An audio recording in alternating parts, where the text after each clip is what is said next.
a 60 milestone. With that being said, we're going to invite Pastor Howard Morgan of the West Jamaica Conference of Seventh-day Adventists to open in prayers.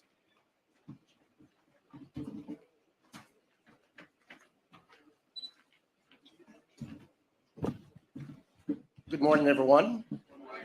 Let us pray. We thank you, Lord, for this wonderful day. Thank you for this glorious opportunity whereby you have blessed us in a very special way so that we can be of service to others. We pray that this service will bring glory to your matchless name, that your children, Father, will be blessed tremendously. Be with those who will be leading out in this program. May all things be done decently and in order. In Jesus' name, amen.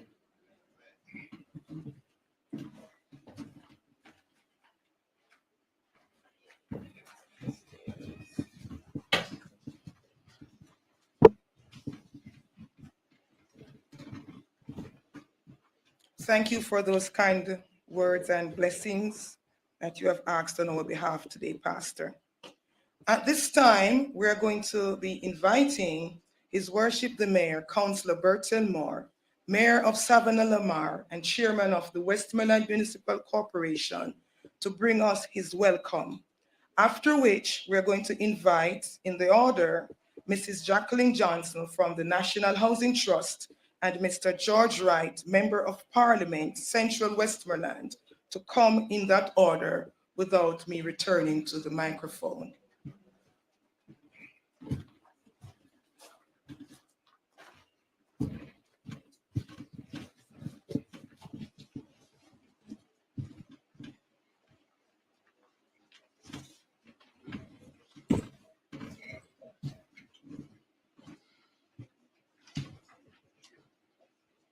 The Most Honorable and Your Holness, Prime Minister of Jamaica, Honorable Desmond Mackenzie, Minister of Local Government and Rural Development,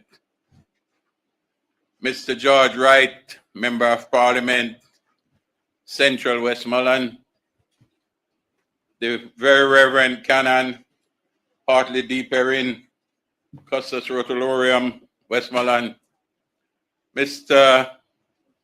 Lawrence, Member of Parliament, Eastern Westmoreland, my colleague councillors from the Westmoreland Municipal Corporation, Ms. Marvelyn Peters, CEO and staff of the Westmoreland Municipal Corporation, distinguished guests, workers of the infirmary, ladies and gentlemen, a warm welcome to you all this morning. This morning, it gives me pleasure to welcome each and everyone here for the opening of our male ward at the infirmary. Minister, you know the struggle we have, but finally, we have reached the stage when we can move our residents in the male ward. It was a task. And Minister, I must thank you and NHT for putting up with the task we have had. Because in everything you do, here comes a little problem here and there. But finally today, we are opening up the male ward. And I must say, Minister, that I know that the amount of residents who are supposed to be here, it was built that we can take a few more than what is in here now.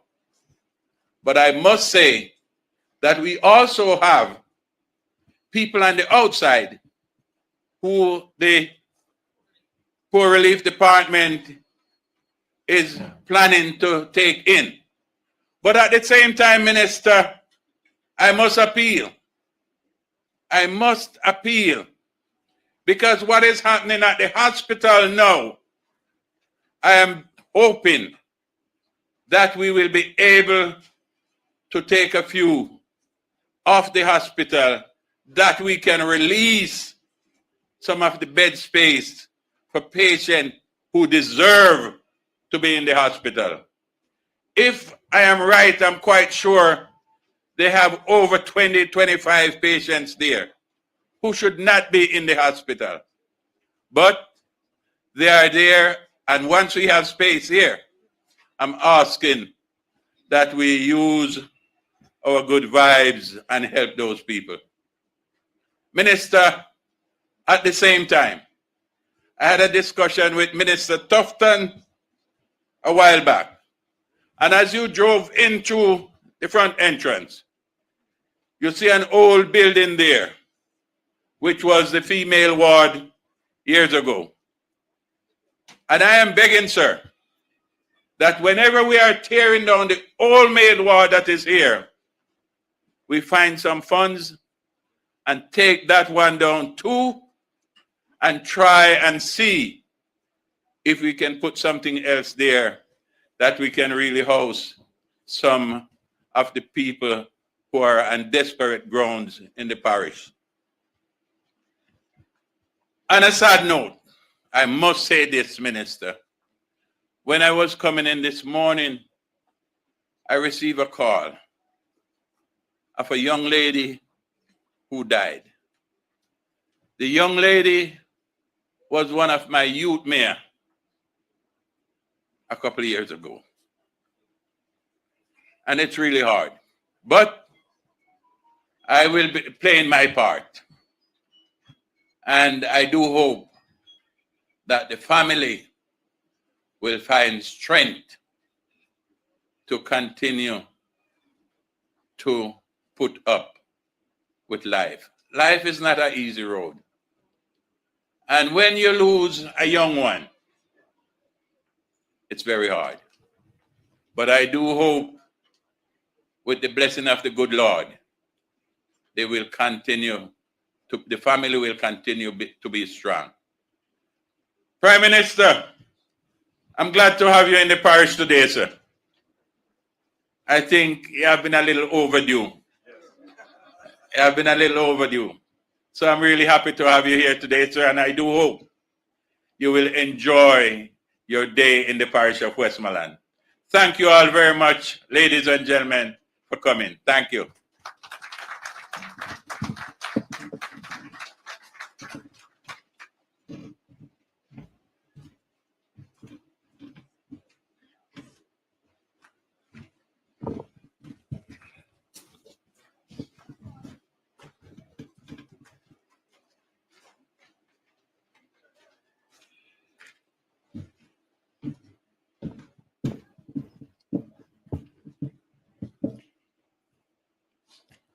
All protocols observed.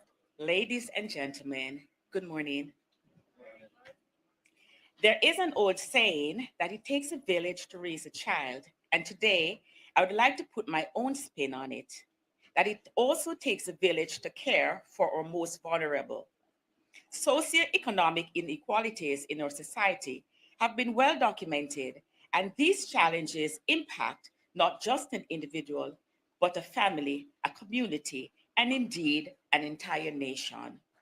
It is imperative that we do not simply recognize this challenge, but that we take the necessary actions to address it head on. Despite considerable gains over the last decades in improving social welfare facilities for Jamaicans, the maintenance of these facilities to create even more access remains a priority.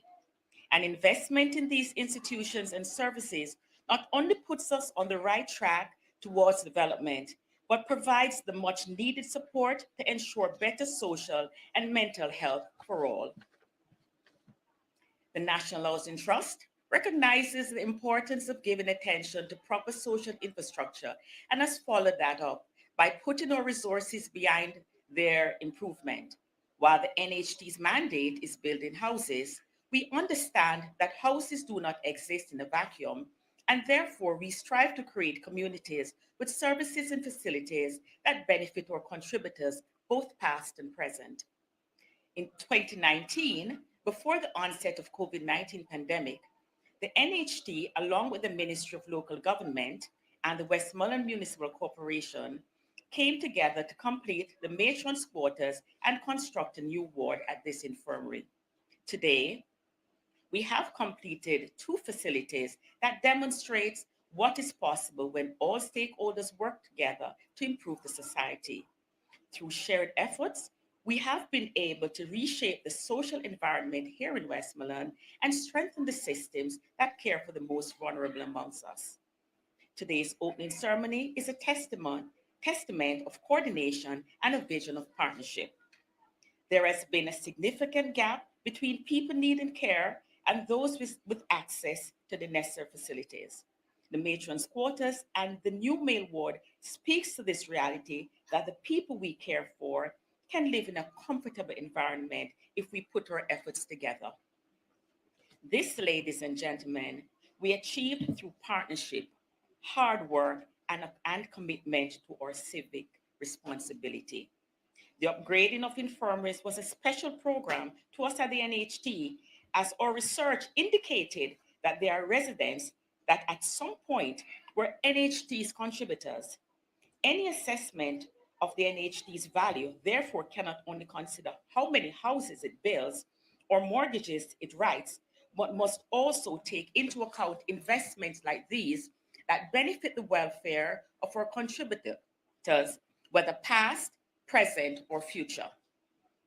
Our work shows that the NHT is an institution that truly values the priorities, the well-being of our contributors long after they are no longer in a position to contribute.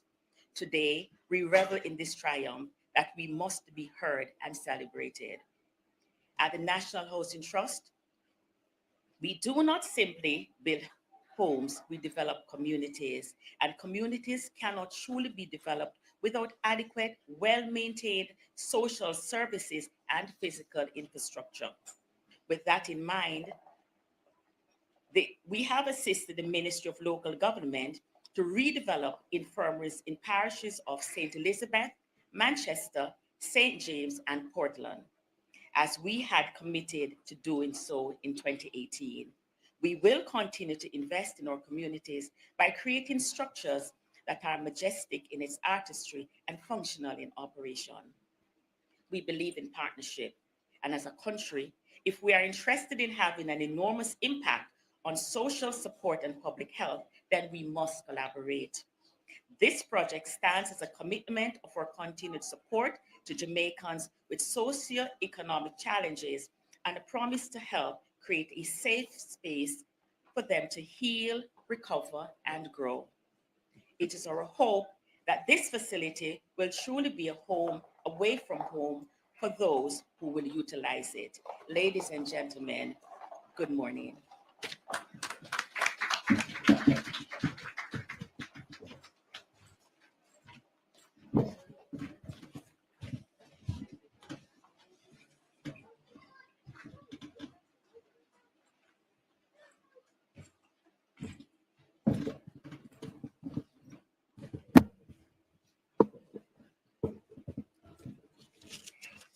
A pleasant morning.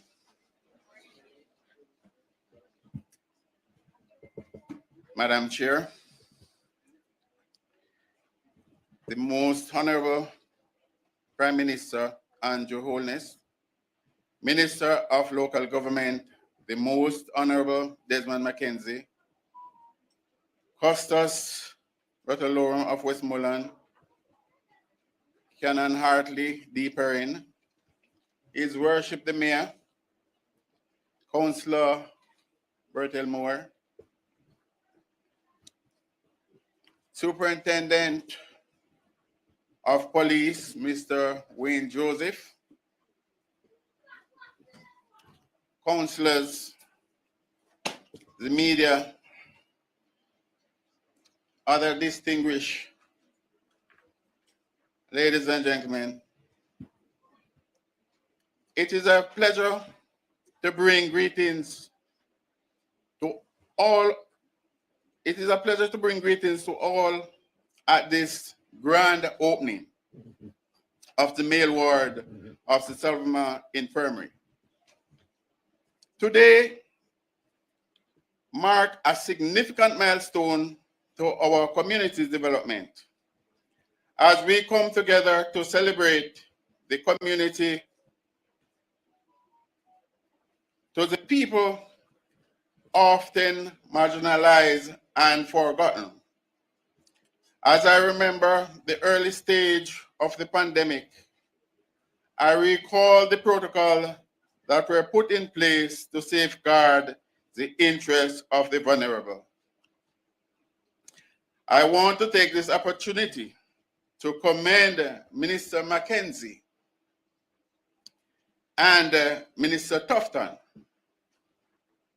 for the guidance, for guiding Jamaica through one of our darkest times and saving this country from a disaster that could have been much more worse. The government of Jamaica has taken this bold step to invest in this new edition of the infirmary to ensure that our vulnerable community members have access to medical care, food, and most importantly, the safety of a roof over their head.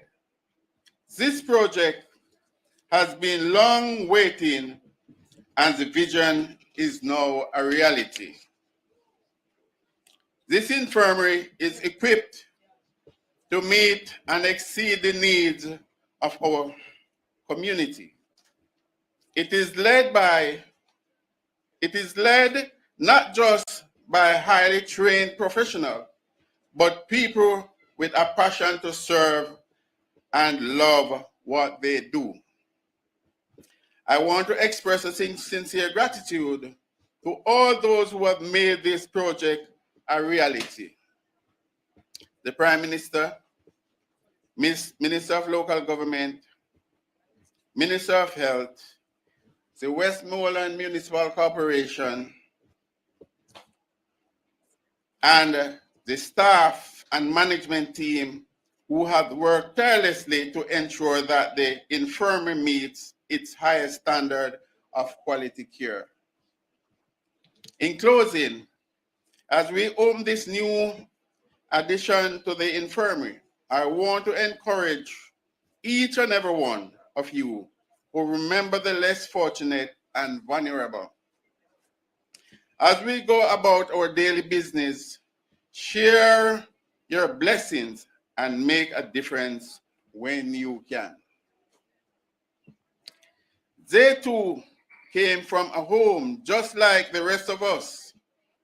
They too are someone's child. They too want to see a better tomorrow. It could have been any one of us wearing those shoes. Let us all work together to ensure that the infirmary serve as a beacon of hope for our community, providing quality care and service to all who need them and their path to recovery. Thank you very much.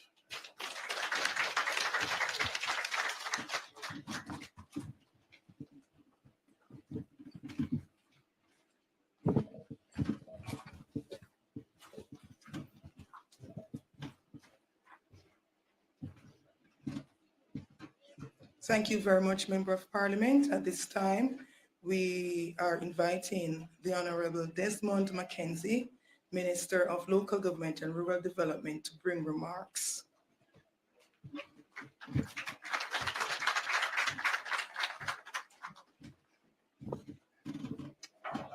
Thank you, P.S. Henry Martin.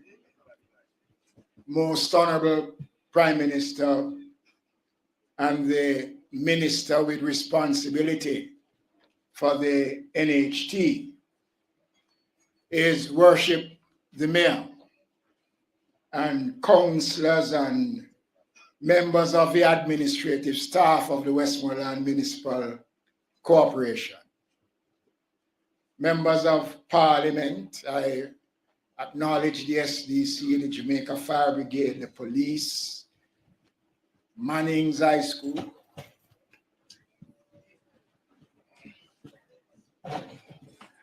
and all distinguished ladies and gentlemen. Costas, thank you so much for the prayer. It's one of the shortest prayers I've ever heard at a ceremony of this nature. I want to, first of all, Prime Minister, thank you for accepting the invitation to participate in this event. Not only were you invited as the Prime Minister, but especially as the Minister with responsibility for the NHT. In 2016, we built on a relationship that was in the making with the National Housing Trust. The then chairman, who is now the Minister of Finance, Dr. the Honorable Nigel Clark, when I engaged him on this matter, he gave his blessings. Prime Minister, you have heard Mayor Moore spoke about the difficulties that the project faced. This project actually started in 2017, Prime Minister. And we had major challenges. At one stage, I came here and I was mad, to the extent, very upset, Prime Minister, not mad, upset. But at the end of the day, Prime Minister, colleagues, the end result is what matters. And I want to, first of all, thank the technical team of the ministry, headed by Dwight Wilson and the officers, and Ms. Trika Lewis from the Board of Supervision, working closely with the Westmoreland Municipal Corporation for a tremendous job of work. And you will see the end result when we open the facility and have a look inside. The Ministry of Local Government have been working to ensure that we provide the service which are required to persons who are under the keep and care of the state in our infirmary. This is the last of the major projects that have been undertaken by the administration since 2016 in improving conditions, in building new facilities across the island. In the parish of Westmoreland alone, we have spent over some $350 million on social intervention, building a brand new ward, building the residence for the matron. Presently, we are under construction are 3 indigent housing. One we will open tomorrow, and one was opened sometime last year.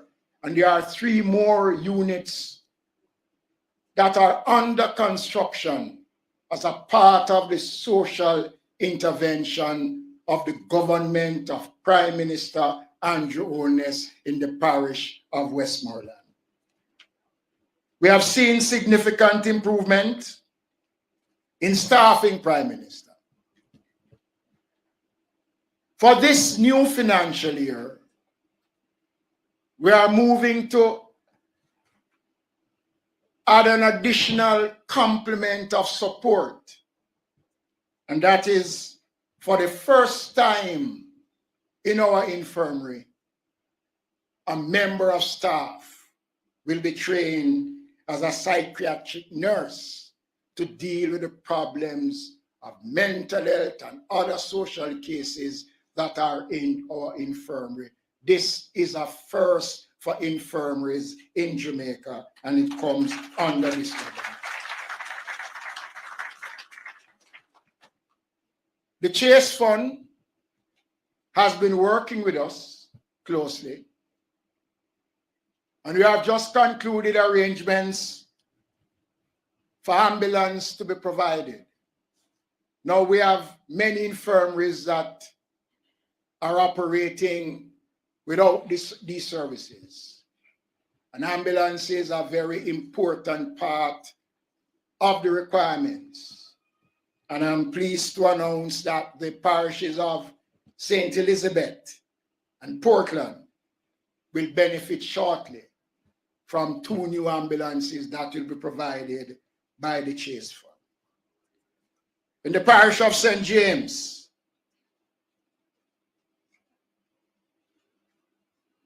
a brand new kitchen and dining facility is under construction.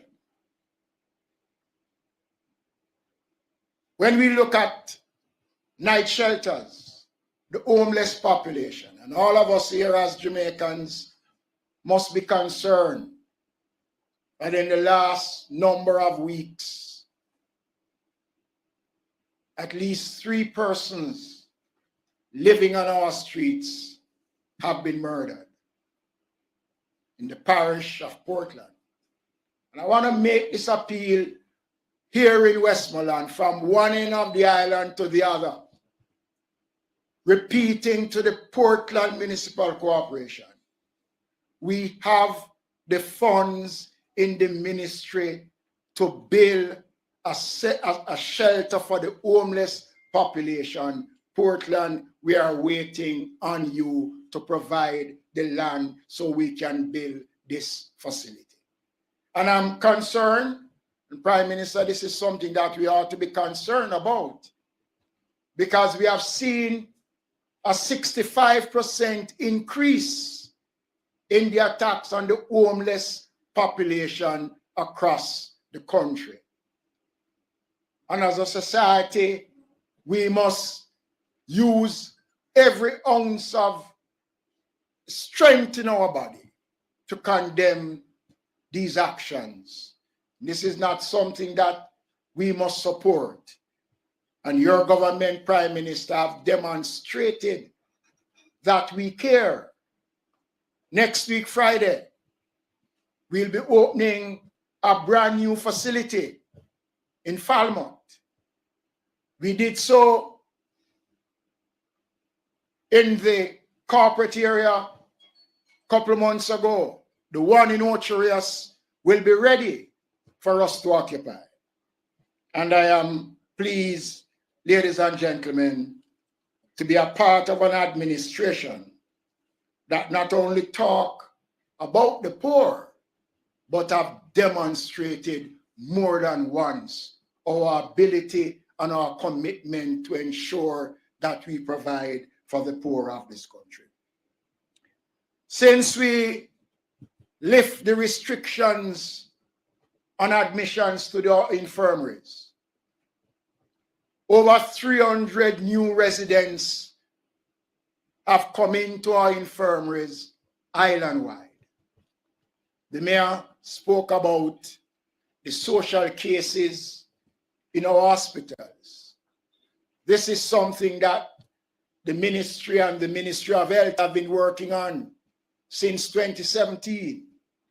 We have provided facility in Falmouth for social cases, in Trelawney for social cases, in the corporate area for social cases. This new wing that we are going to be opening shortly was constructed to facilitate 50 male residents. The capacity here is a little over 30. And as the mayor said, there is a waiting list. But I just want to assure you, Mayor Moore, that we are already engaged the Ministry of Health in dealing with social cases in our hospitals, and we will ensure that those cases here in Westmoreland will be considered, and it will be done based on merit. Prime Minister, I have a special interest in our infirmaries because I like to give this illustration. I went to the Spanish Town Infirmary when I became minister in 2016. And I went into the kitchen and I had to remark to the mayor how pleased I was. I spent about 20 minutes in the kitchen. I didn't see a fly, didn't see a cobweb. The kitchen was immaculately clean. And I said to him, I want to commend you. And he turned to me and he says, Minister, I have to ensure that the kitchen and the surroundings is in good condition because I don't know if tomorrow I won't end up here in that facility. And I've lived with that during my tenure as minister. And I am committed and I am pleased, and I want to commend the staff at Westmoreland during the period of COVID. And this is something that I will never stop talking about because it is important that it is repeated. During COVID, of the close to 1,600 residents that we have across the island, so we have 13 infirmaries and 2 golden age homes. During COVID, unfortunately, only 10 residents was taken away during COVID. And there were infirmaries, and there are infirmaries that never had one case of COVID. In my own constituency, the Denham Town Golden Age Home, never recorded one case of COVID. And I want to thank the staff at Westmoreland for a job well done, because it was your effort working, maintaining the protocols that was set out, that has enabled Jamaica to be one of the leading countries in the care and protection of our elderly in our infirmaries across the world. And we must be all proud to be Jamaicans.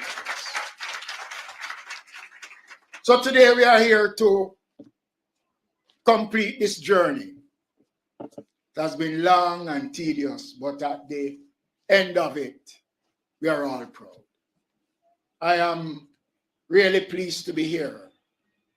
And when I look at the surroundings, I am wondering if this is the same place I was a couple of months ago. So you see when a little pressure reach your birthday, what pressure can do. And I know we put our best foot forward to say to the Prime Minister that Westmoreland is a parish that deserves all that it is getting, and we will continue to provide for the people of Westmoreland. Let me thank you all for starting this journey, and we are now going to conclude that journey in short order. Thank you very much.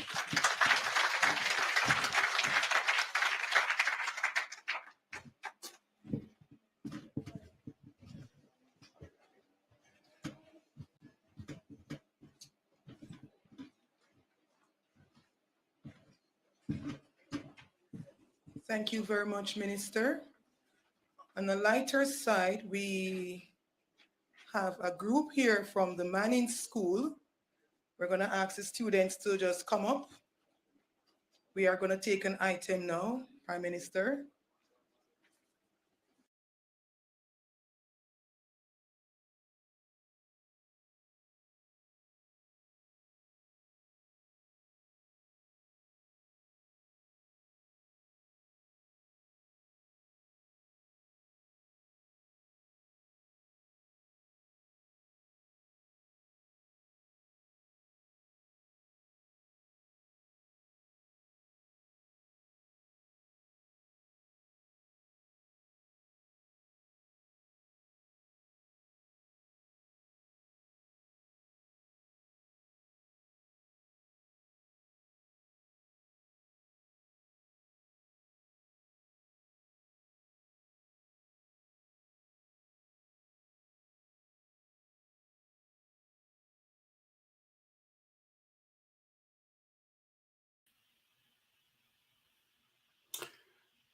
We have lost the feed coming into us from Westmoreland, courtesy of the feed that we have down there. We have lost that feed.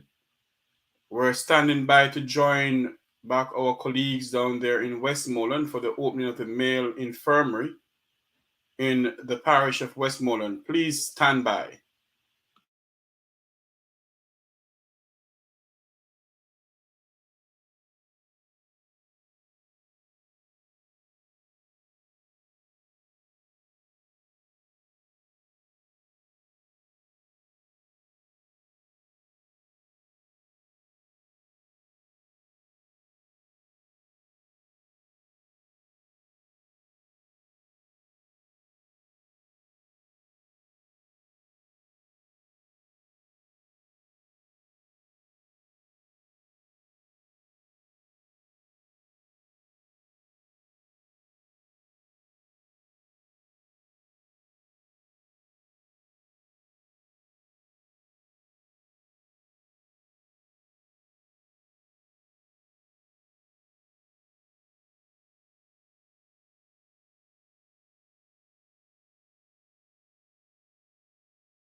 Ladies and gentlemen, from your feedback, I can tell you were not just blessed,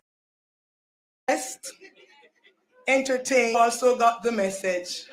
At this time, we're going to invite the main address, the most honorable Andrew Holness, Prime Minister of Jamaica, to the podium. Hold on a while, sir. Let us before you come.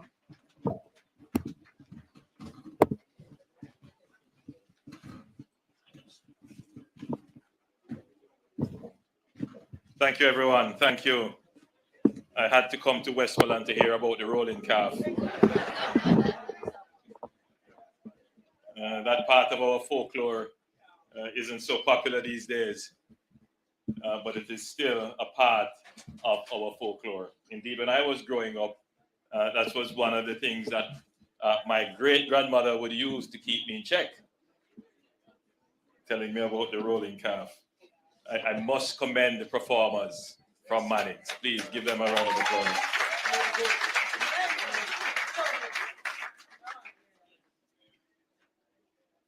allow me to adopt the protocols that have been well established, save to acknowledge our Minister, Minister Mackenzie, Minister of Local Government, His Worship, the Mayor, Bertel Moore, and the members of Parliament who are present. I want to particularly acknowledge your Member of Parliament, George Wright. Master George. And Mr. Daniel Lawrence, who is present. I asked the Reverend Canon, the Honorable Hartley Perrin, if he continued to pray for me. And he said, not at this function, but at one to come, he will pray for me. I was hoping that you would be in continuous prayers.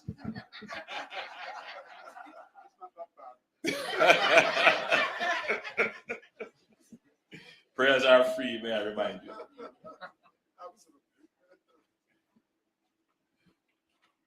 It's a great pleasure to be in this wonderful parish of Westmoreland. Westmoreland has a distinct history, and its history has had an impact on the general development of Jamaica. The 1938 labor riots would have had their genesis in Frome, right here in Westmoreland, which then led to universal adult suffrage in 1944, which placed us on the road to self-government. We are continuing that journey. We have since then had several constitutions written. We have become independent as a country, and now we are looking to complete the repatriation of our sovereignty by starting the process to become a republic.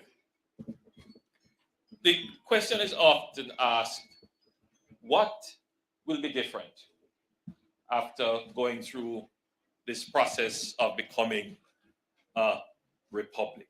What will be different? What will change? And if nothing is going to change, then why not just leave things as they are? It is not proposed that I go into constitutional matters at this ceremony, which is to mark the opening of the brand new male ward at the infirmary. But I wanted to use this platform to make a connection between our system of governance and the delivery of service to our people.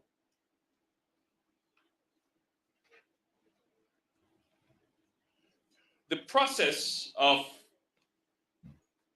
revisiting who we are as a people and how we govern ourselves should re-inspire us to take greater ownership and responsibility for the direction of our country. It should reignite our passion to make Jamaica the great place it is promised to be. Today, we are opening a new facility built at a cost of $53 million. It's a 4,800 square feet facility. It has its own tertiary sewer treatment system and other amenities. It is built with accessibility in mind, given the people who will use it. It has a doctor's office, a nurse's station, a physiotherapy room, and other treatment rooms. and it will house 50 male residents. The previous ward could house 40. It is a significant investment, significant. This investment, however, replaces one that was made sometime around 1890. I wonder if you see what I'm about to say here. The infirmary was part of the old hospital that was built during the colonial period in 1890. And we are just only now getting around to putting up a new facility. So it's built under the colonial arrangements.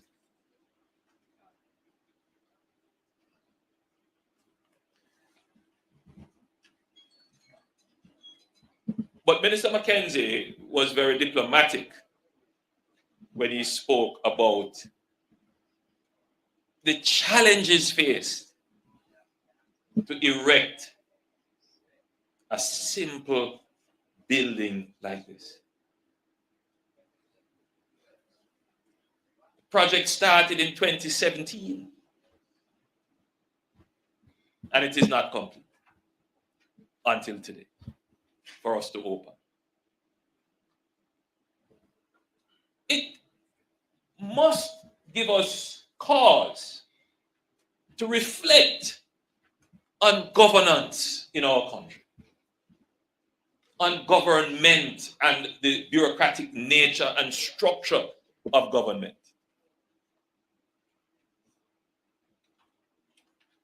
That it has taken us, granted, from 1890 to now to erect a new building. But even when we have made the decision to erect a new building,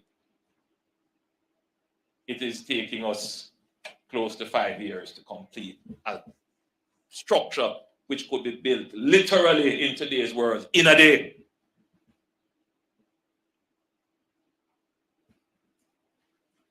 Other countries, other civilizations are putting up skyscrapers in 10 days or less.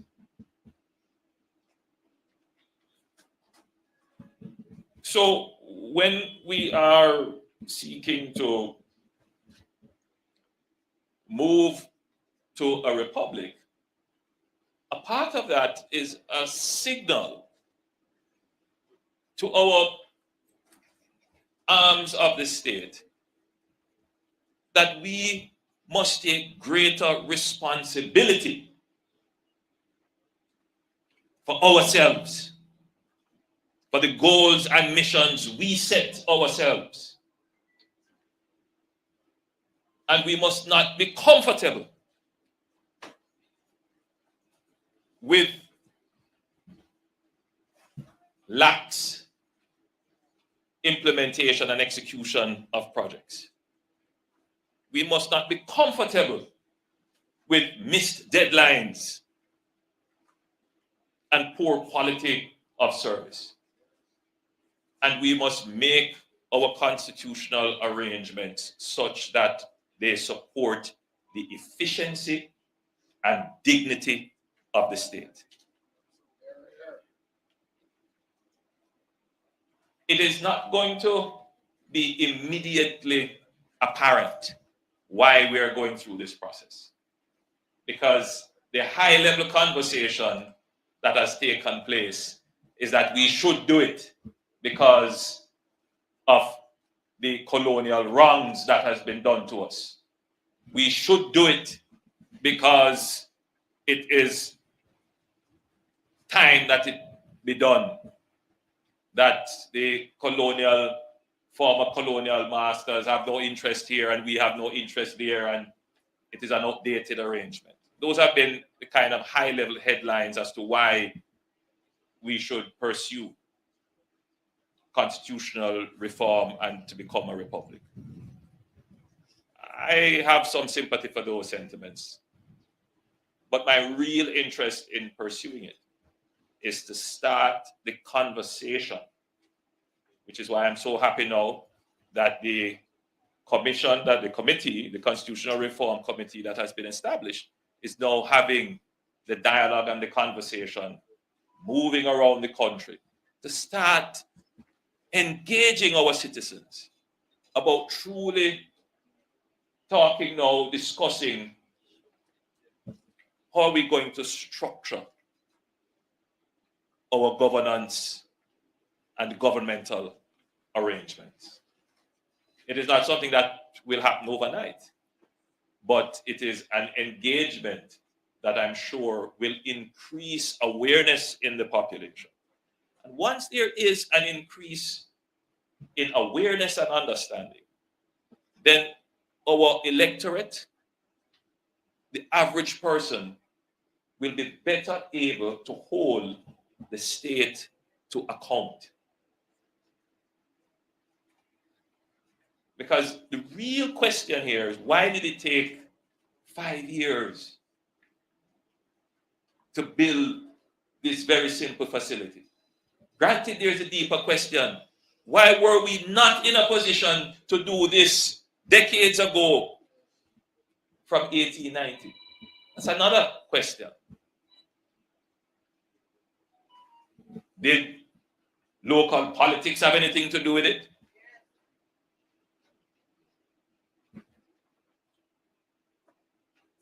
Were there problems with contractors? Did the technocrats and civil servants move apace? Or were things left on desks, unsigned, undone, until people returned from leave?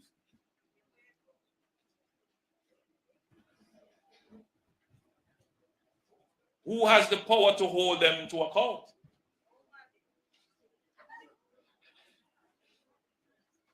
Is our system structured to hold people to account for the delivery of service? Or is it just structured to name and shame and talk, but no real accountability for change?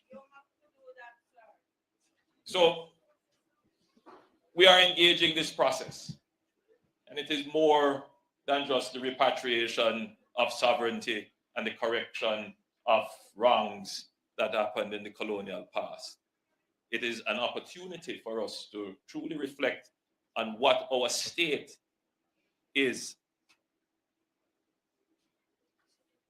and how we can strengthen the apparatus of state. So let me return to my script. There are about 1,288 persons who are residents of infirmaries in Jamaica, and the majority of whom are either 60 years or older. That's not a large number by any measure, but it is a substantial number. The truth is that there are, I would venture to say, that there are more persons who would qualify for the services of our infirmaries, but we just don't have the space to put them. Expanding this by 10 would be a step in the right direction, but you could even call that a full step. You just, put your toe out a little bit. And that is the real challenge. Should our state increase its provision of social protection? The answer is obvious. Of course, the state should increase its provision of social protection. Can the state do it? That's another question. For many years, we struggled financially. Our economy was not growing. And what suffered as a result? The ability of your government, your state, to provide adequate services for those in our society that are vulnerable. This government is focused on increasing the capacity and financial horsepower of the state so that it can increase the provision of social protection.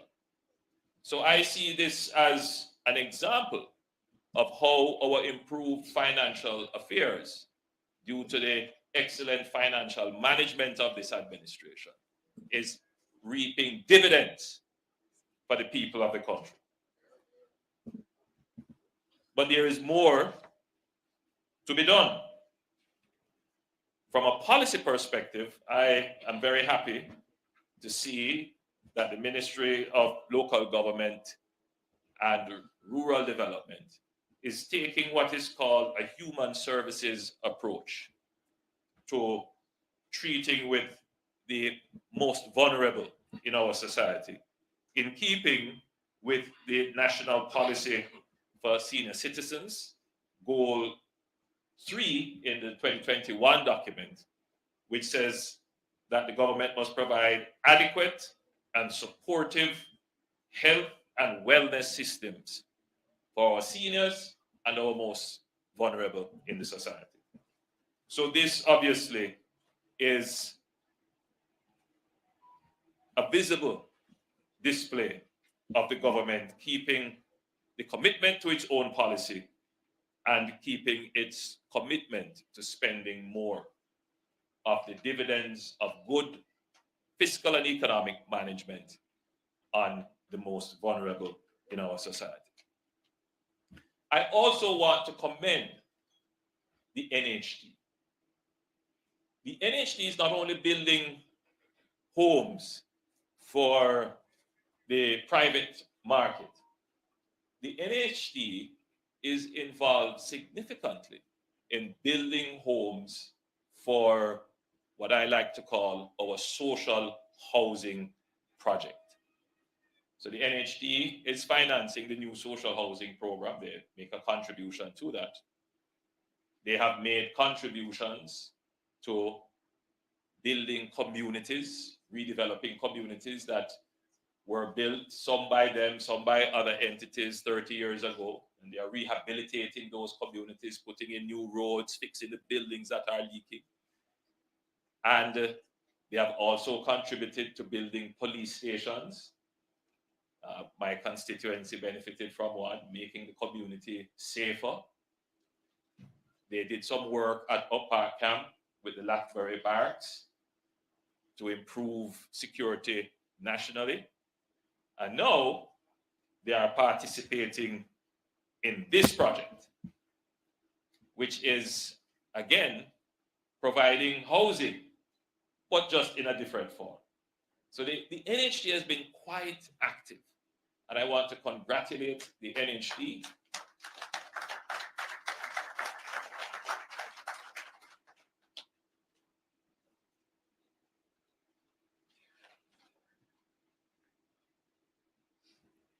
Now, entities like these, like our infirmaries, can't do it alone. The government's budget will never be able to provide all the services that are required. So I want to take this opportunity as well to thank those who have volunteered their time and services in the infirmaries across Jamaica. And I happen to know that there are those who give up their time and their service and their resources in our infirmaries. And I also want to take the opportunity to encourage more Jamaicans to contribute. Times are hard, I know, but there is value in giving.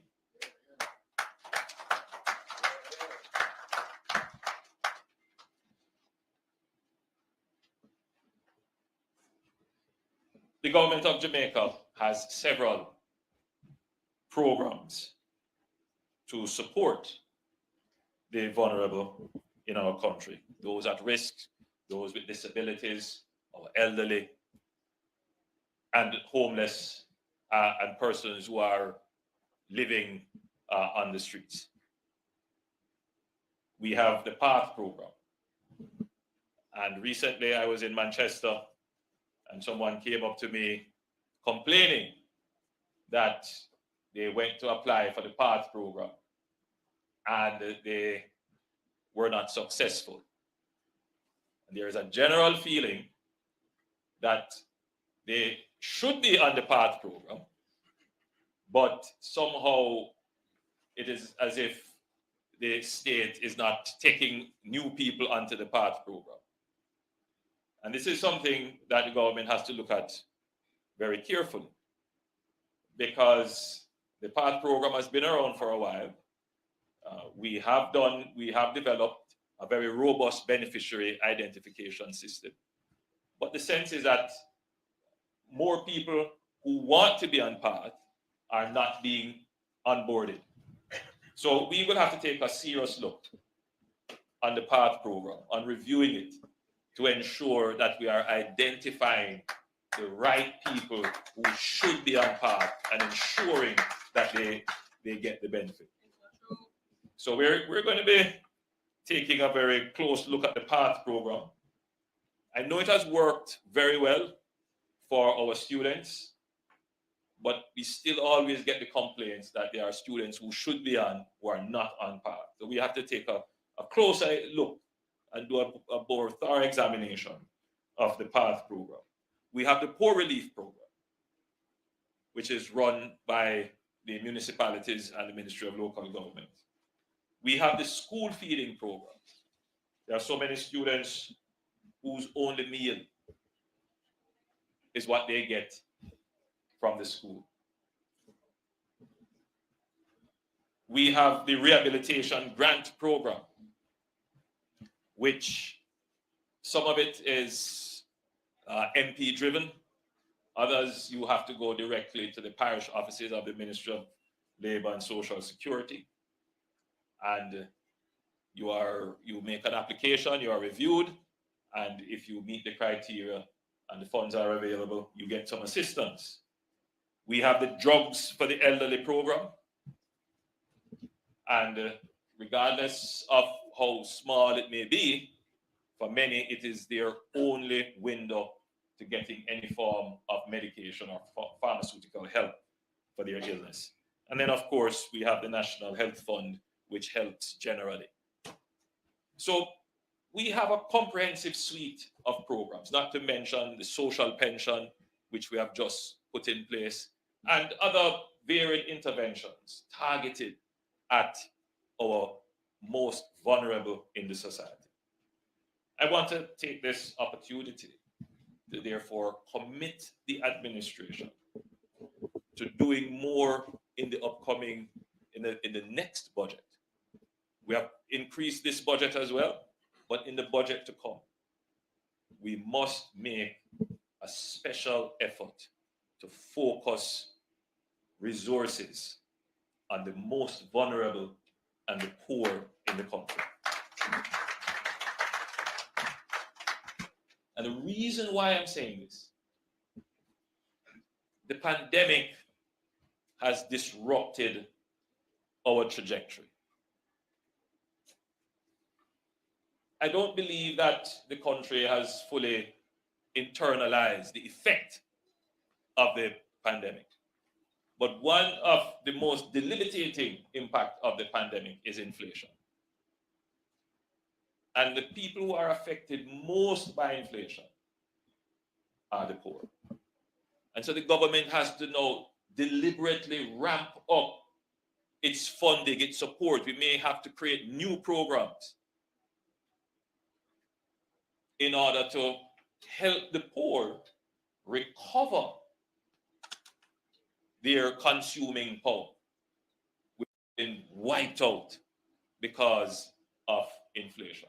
So your government is actively thinking about that strategy, and hopefully when we come to read our next budget, we will have some good news in that budget about how we're going to support our most vulnerable who have been impacted, but in tangible ways, not just unconditional cash transfers. But we have to support our vulnerable and our poor in ways that will elevate them out of that condition of vulnerability or poverty. So, ladies and gentlemen, it was my great pleasure to be your guest speaker in opening up the new ward at the infirmary, which has taken us such a long time to build, but it is now done. And may it be to the benefit of the persons who will live here and be served by the Board of Supervision and the nurses and caregivers who are here. May it help them to have a better quality of life. Ladies and gentlemen, I thank you and God bless you.